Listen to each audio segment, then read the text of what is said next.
Olá! Sempre que sai alguma coisa nova no mundo da informática, as pessoas ficam malucas para fazer logo um upgrade só para ter acesso a essa nova tecnologia que os computadores têm. Mas tem algumas coisinhas que muita gente não precisa, muitas coisas que você não teria nem como você usar se você quisesse, e mesmo assim as empresas empurram isso para você. E nesse vídeo aqui eu vou contar para vocês quatro ou cinco coisas que as empresas empurram para você que você realmente não precisa delas. E talvez isso faça você repensar um pouquinho quando você pensar em fazer um upgrade no seu computador. Então não vai embora, que o vídeo já vai começar logo depois da vinheta.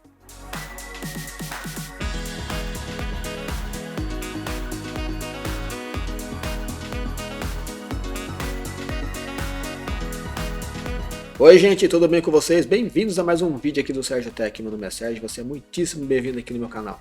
Se você for novo aqui, aproveita e se inscreva aqui no Sérgio Tech. Não se esqueça de dar um like no vídeo para dar aquela força para o trabalho que eu faço aqui no canal. E se você já for um inscrito e você quiser e puder nos ajudar mais ainda, considere tornar-se um membro aqui do canal. E eu vou fazer questão de colocar o seu nome, a sua foto aqui na tela, vindo com esse montão de gente bonita aqui, ó. Para mostrar para todo mundo o carinho e força enorme que vocês estão dando aqui para o trabalho que eu faço aqui no canal. Mas o mais importante de tudo isso é que é uma maneira bem legal que vocês têm de continuar dando apoio para que eu continue a fazer o meu trabalho aqui no canal, tá bom, gente? Gente, vamos começar hoje com quatro coisas, né, que eu disse que eram quatro ou cinco, agora eu olhei na minha colinha aqui, são quatro coisas que as empresas não falam para vocês bom, para a gente, né? E muitas vezes a gente acaba caindo nesse papo deles e acaba gastando dinheiro à toa, tá bom? Então vamos começar pelo primeiro deles, porque eu não quero fazer vocês perderem o tempo de vocês.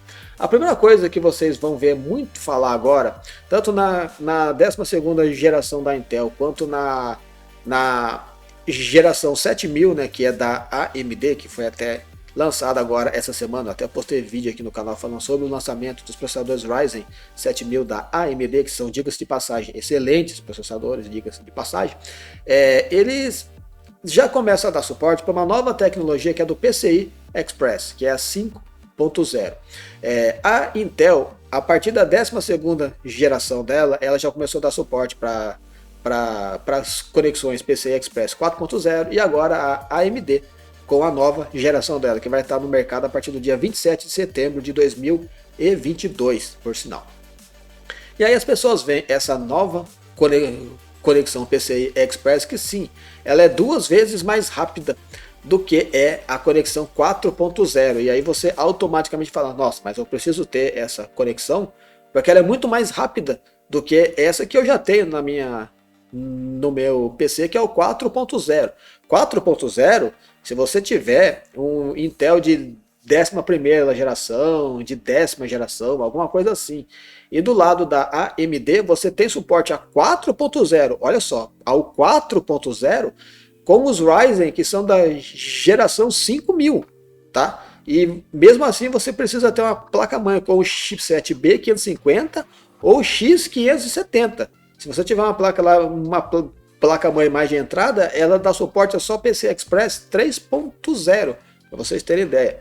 Eu tenho aqui um Core i7 6700K, que ele é da 6ª geração da Intel, e a minha conexão PCI Express, ela é 3.0, nem 4.0 é, né?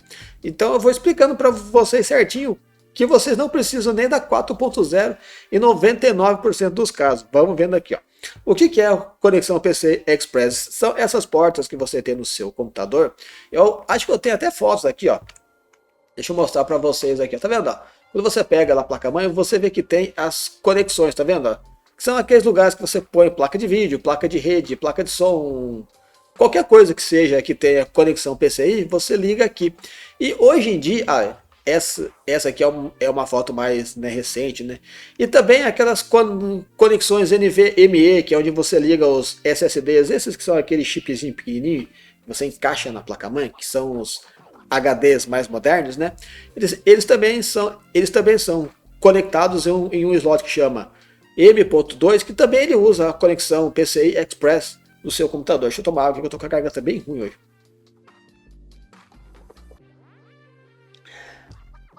Ele também usa a conexão PC Express do seu computador.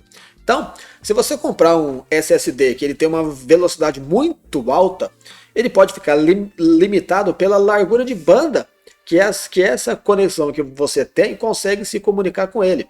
Vamos supor que você compre um SSD, que é uma conexão PCI Express 5.0, né, que ele lê, sei lá, 30 gigabits por segundo nela, por exemplo, e você põe numa porta PCI Express 4.0, ele vai ler com no máximo 16, porque ele não é que é a velocidade máxima que a PCI Express 4.0 dá de suporte. Então você já pensa assim, poxa, mas quando eu comprar o meu SSD 5.0, eu vou querer usar isso. Sim, mas o problema começa aí, não tem nenhum SSD PCI Express 5.0 no mercado para você comprar hoje. É uma coisa que você vai ter que vai sair lá na frente. E eu vou mostrar para vocês aqui que já desenvolveram até o PCI Express 6.0 em 2021, no ano passado.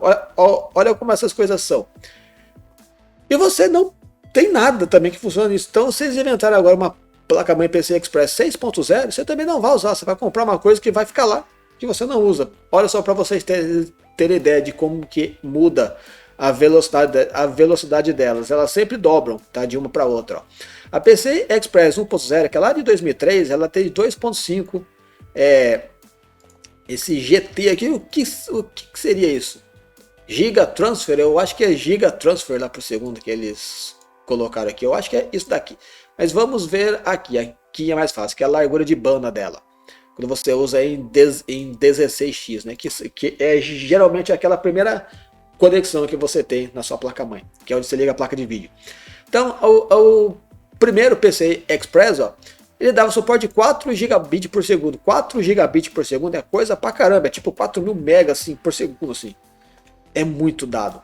A 2.0 já duplicou isso e já foi para 8 gigabits por segundo. A 3.0 ela já foi para 16 gigabits por segundo. É muita coisa. Para você ter ideia, uma placa de vídeo de hoje, tá? Uma 3080 Ti, ela não consegue estourar essa largura de banda da conexão 3.0. Ela chega perto, porque ela já está bem, né, avançada, mas ela ainda não consegue estourar a largura de banda que essa conexão 3.0 tem. Ou seja, se eu pegar uma placa de vídeo e colocar em um computador que tem suporte a 4.0 e pegar essa mesma placa e colocar numa outra placa-mãe, como a minha lá, por exemplo, que tem suporte a 3.0, a performance dessa placa de vídeo vai ser a mesma, não vai mudar, porque ela não está sendo limitada pela conexão PCI Express 3.0 no caso. A 4.0 é de 32 gigabits por segundo. É o dobro da 3.0. E olha, não tem nenhuma placa de vídeo que está chegando nem perto de saturar essa conexão aqui, tá? A próxima placa de vídeo que vai, né, chegar no mercado, que é a série 4000 lá da Nvidia, nem ela vai chegar perto de saturar isso daqui. Então, se você tem uma placa-mãe 4.0 e a próxima placa de vídeo que eles vão lançar, ela é PCI Express 5.0, não importa, tá? Ela não vai usar tudo aquilo ali.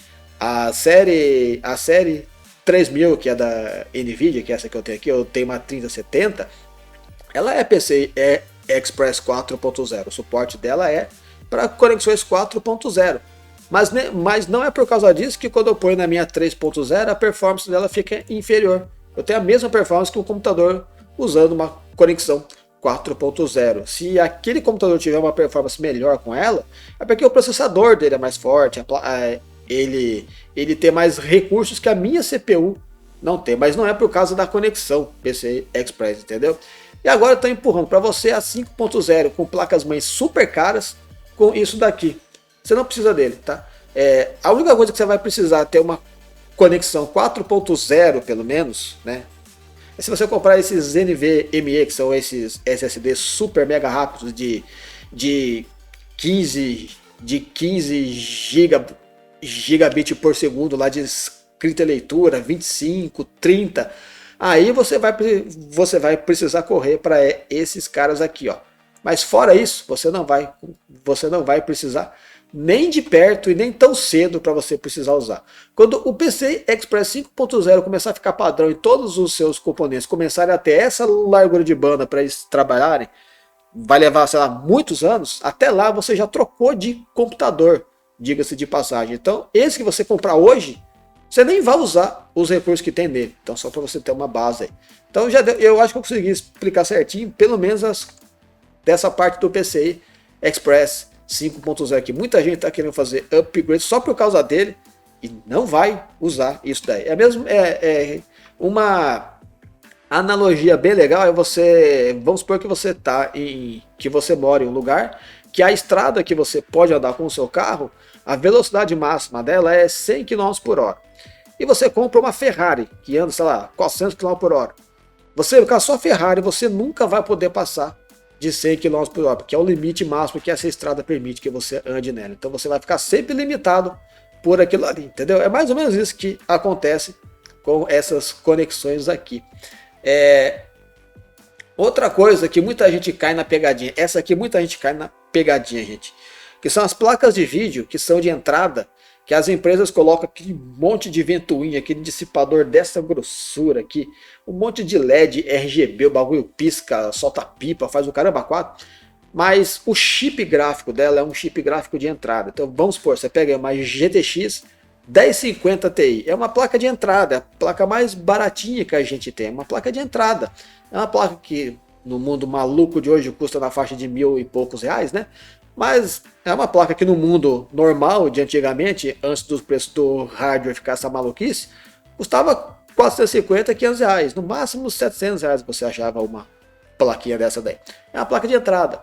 É um chip que ele tem baixo consumo, porque é um chip de entrada. Ele esquenta menos, muito menos. Ele esquenta muito menos do que um chip um pouco superior a ele, porque ele faz menos cálculos, então ele consome menos energia, a temperatura dele é menor. Então um cooler, um dissipador mais modesto para esse chip vai ser perfeito para ele. Ele vai manter na temperatura padrão dele, lá 60, 70 graus em 100% de uso, sem estragar esse chip, sem ter nenhum dano a ele. Ele não precisa ter um dissipador desse tamanho aqui para uma placa de entrada cheia de luzinha RGB, sendo que a performance que essa placa tem, ela não é condizente com esse dissipador. As empresas colocam esse tipo lá de dissipador, essas coisas mais, esse frufru que eles colocam na placa, para vender para você essa placa mais caro do que custar a mesma placa que tem uma refrigeração mais modesta e que custa às vezes 200, 300 reais a menos só por causa do dissipador que ela tem e desses efeitos RGB e essas coisas. Às vezes, com o dinheiro que você economiza não gastando com essa placa, que custa mais caro por causa dessas firulas dela, você pega uma placa superior a ela, tipo uma 1060, por exemplo, que é melhor do que a 1050 Ti, e você vai ter mais performance, e às vezes o preço é muito pertinho do que é essa aí que tem a versão Super Mega Master Blaster não sei o que. Então fique esperto também com isso, as empresas adoram fazer esse tipo de coisa com a gente também. Placa de vídeo, não compre pelo tamanho do dissipador ou coisa assim, compre pelo chip dela. Você quer comprar uma 3070 lá, por exemplo, já é uma placa que ela já esquenta um bocado, ela tem uma certa temperatura. Você pode ter certeza que o fabricante vai pôr nessa placa, mesmo no modelo mais simples, um dissipador que vai dar conta dela, porque é isso que ele fala, porque ele não quer que a placa queime na sua mão e você vá ficar no pé deles depois. Então, se você pega aquela placa-mãe que tem 3 lá ventoinha, com um monte de coisa, ou você pega aquela que tem uma ventoinha só, essa que tem uma ventoinha vai ter a mesma performance daquela que tem 3, tá bom, gente? Não vai ser tão diferente assim, tá? É lógico, essa que tem 3, ela provavelmente vai esquentar um pouquinho menos, mas ela custa mais caro. Então, às vezes, esse mais caro você compra uma placa melhor do que essa que você está vendo. Entendeu? Então, pensa bem nisso daí para você não cair em pegadinhas. E olha, eu não vejo ninguém falar disso, gente. O povo não fala. Só fala assim, ó, vai lá, compra aqui, né, a placa da hora, show de bola, abre a sua carteira. E eu não quero que você faça isso, eu quero que você valorize o seu dinheiro e compre as coisas direitinho para a sua necessidade, né? Agora, o tópico 4. Tá acabando o vídeo aí, eu não vou esticar muito, senão a gente vai ficar até amanhã aqui, porque tem muita coisa que eu podia falar sobre isso daqui. Nós são anos vendo esse tipo de prática com as empresas. Mas outra coisa, placa-mãe. Você vai comprar placa-mãe para o seu computador. Placas mães, vamos pegar no caso lá, vamos pegar por exemplo as placas da AMD. E aí as Intel também são assim. São sempre são sempre três séries. E a minha mãe tocou um despertador lá embaixo agora. Que bom que ela cancelou. O despertador é mais velho que eu. E olha que eu sou velho. As placas mães, elas têm três chips, três linhas. A linha de entrada, a linha intermediária e a linha high-end. A linha de entrada são essas placas que você olha nela e você vê que ela tem só dois slots para você pôr memória RAM nela. Que ela tem menos fases ali no VRM, ali no na parte que é de alimentação para o processador. E ela é mais simples no geral, tem menos conexões, né, USB, são coisas assim, menos entrada SATA, então você pode pôr menos HDs, menos SSDs nela. Elas são mais simples. Essas placas, elas são voltadas também para os processadores de entrada. Então você pega aí um i3, você pega um i5, que são os mais de entrada. Então esses processadores, eles não esquentam tanto, não consomem tanta energia. Então o VRM e a alimentação das fases dessas placas mães mais baratinhas, elas dão conta tranquilamente desse processador. Não tem problema nenhum, você pode usar com folga, né? As placas mães intermediárias, elas já têm um pouco mais de fases, elas costumam ter dissipador em cima dos VRM dela, que são aqueles capacitores que ficam em volta do seu processador, né? Em volta ali da parte que você encaixa o processador, porque eles esquentam mais, então ele tem um dissipador ali. Então a alimentação desse processador vai ser melhor, é mais limpa, você vai ter mais performance com um processador de alta performance ligado nessa placa-mãe, né? Então, essas placas-mães custam mais caro, elas têm mais entradas USB, geralmente o chip de áudio, outra coisa que ninguém fala, né? O chip de áudio das placas-mães intermediárias são bem melhores do que os chips de áudio das placas de entrada. Então, as placas de entrada o chip de áudio dela é aquele tipo de chip que quando o seu telefone celular toca na mesa, às vezes você escuta interferência no fone de ouvido. Quando o seu HD está lendo alguma coisa que ele faz aquele barulhinho, você escuta no seu fone de ouvido também por causa da interferência que ele causa na placa de som, que é a placa de som on-board do seu PC. As placas intermediárias, na parte de som também, elas têm a trilha por onde anda, né, a parte de som do computador, onde corre as conexões de áudio, ela é separada do resto do computador. Você pode ver que ela sempre fica no cantinho, lá embaixo da sua placa-mãe. Essas placas-mãe que já são intermediárias, geralmente tem até um LED, lá fica aceso até a trilha, que é o lugar que corre a luz raminha. Aqui, por exemplo, fica uma luzinha branca acesa em volta da trilha de áudio, é bem até bonito de você olhar no escuro. E você vê que ela é separada, e essas placas não dão ruído nenhum, não dá ruído nenhum no seu fone, chiado, interferência, porque ela é blindada, ela é separada do resto do seu computador. Então isso tem um custo a mais, que acontece também com essas placas-mães. Elas têm mais conexões SATA para você pôr mais HDs, então se você tem lá 5 HDs, 6 HDs, você precisa ter uma placa dessa para você poder ligar todo mundo, porque não dá para você pôr na outra placa que é de entrada, que tem às vezes só quatro conexões lá, por exemplo, né? Então são essas limitações. A rede dessas placas são melhores também, então são coisas assim. Mas aí que tá. E tem também as placas top, né, que são as linhas, né, que são as placas high-end. Do lado da AMD é a X, agora para a linha 5000 ainda, é a X570, e para a linha da Intel é a Z690, né, que são as placas mais caras, as top de linha. São as mais bonitas também, que tem aquelas luzes, dissipador, o negócio faz até café para você. Elas são melhores? Sim, elas têm muito mais lá, conexões USB, entrada de rede, tem placa-mãe que tem até 2 entradas de rede. O som delas é top de linha, muito bom. Tem lá conexão digital, conexão por fibra ótica. É outro nível, são placas muito boas. Tem às vezes 10, 12 conexões SATA para você pôr até 12 HDs. Tem 14, 16 conexões USB para você usar. E elas também são para processadores mais parrudos, mais pesados, porque a dissipação delas, os DRM dela, aguentam bastante esses processadores que tem muitos núcleos. Por exemplo, o Core i7 12.700K, o Core 9 12.900K, o Ryzen 9 9500X, o Ryzen 9 5950X. São processadores que têm muitos núcleos e usam muita energia, ele esquenta muito. Então você tem que ter uma placa-mãe que aguenta essa puxada dela lá de energia para ela poder alimentar esse processador, para ele trabalhar sempre na performance dele. Se você pega um processador desse, top de linha, e põe lá naquela plaquinha lá de entrada, que é a mais da baratinha, ele vai funcionar sim, tá? Ele não vai dar pau, ele vai funcionar muito bem. Mas quando você precisar exigir mais desse processador, como ele esquenta demais e a alimentação dela não vai dar conta de você poder alimentar esse processador, ele vai perder performance, então ele vai baixar o clock para ele não esquentar demais e coisas assim.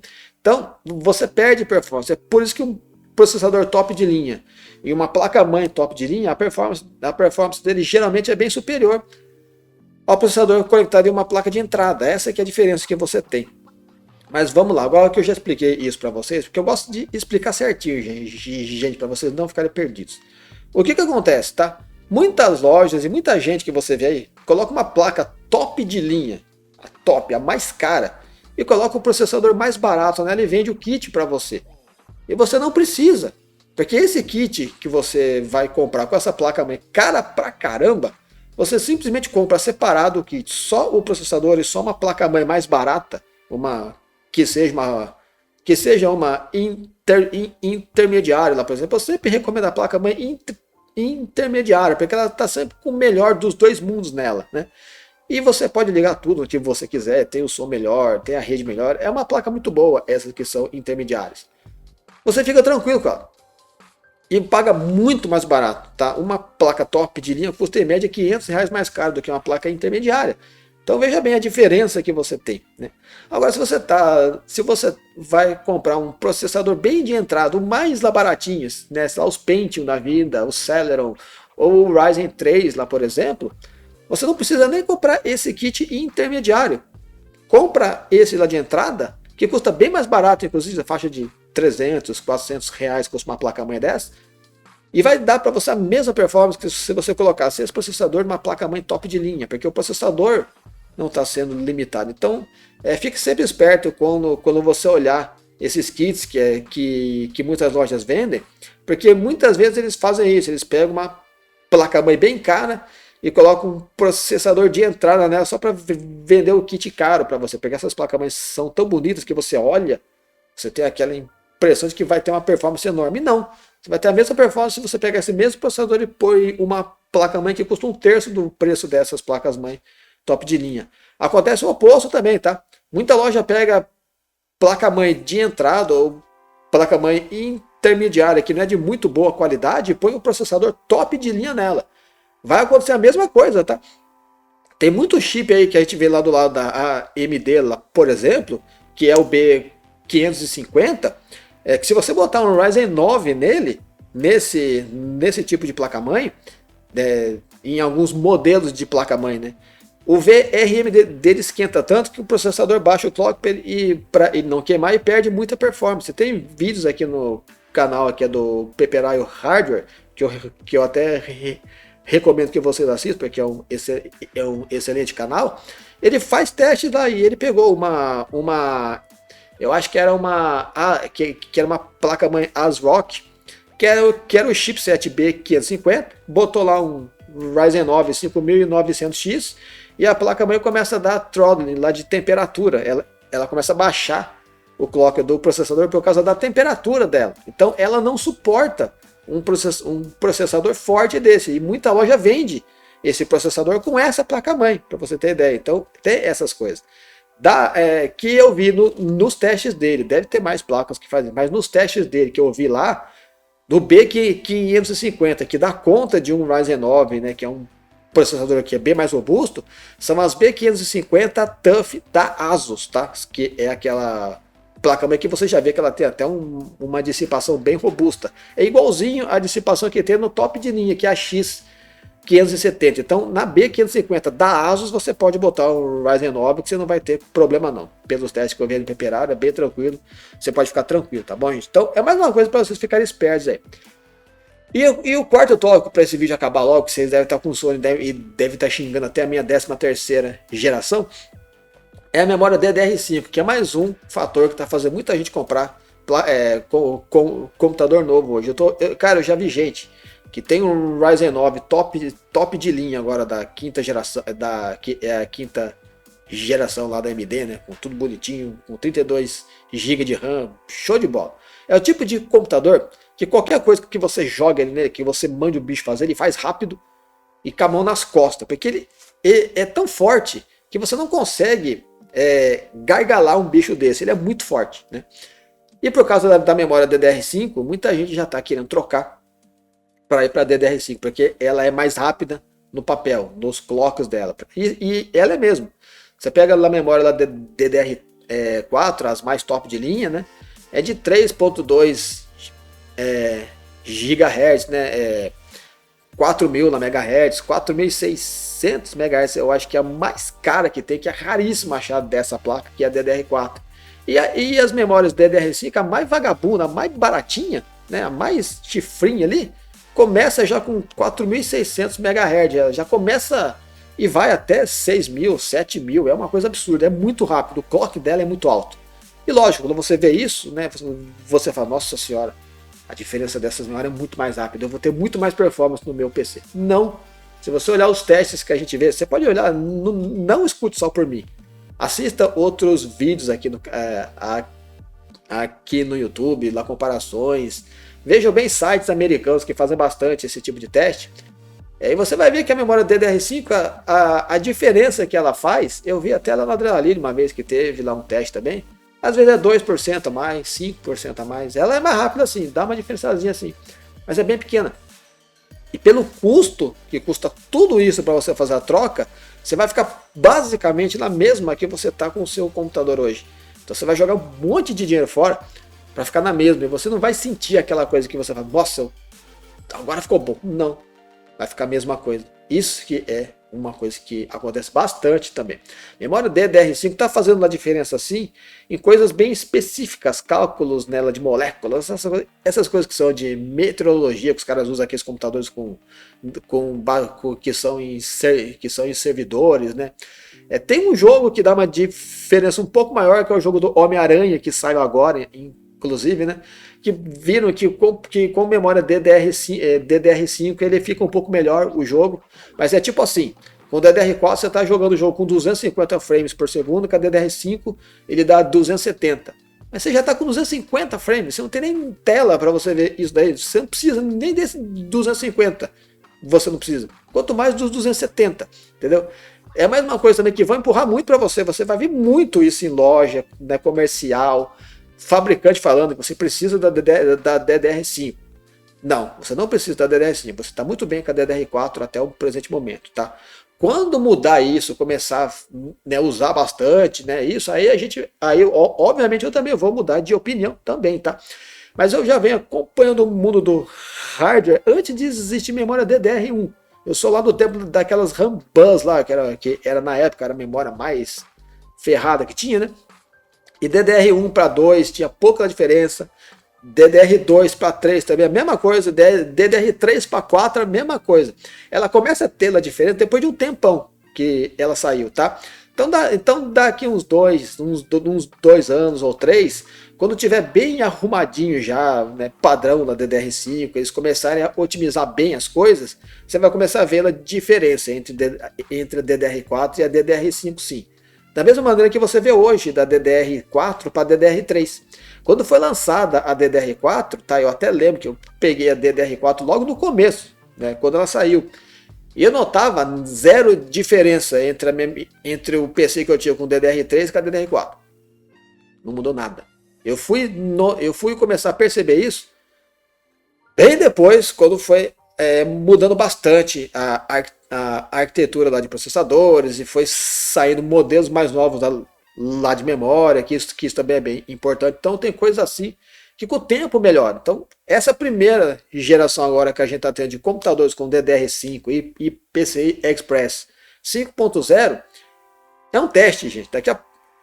Tem muito bug, dá muita coisa errada, você vai ter dor de cabeça. Espera passar um ano ou dois, espera a próxima geração.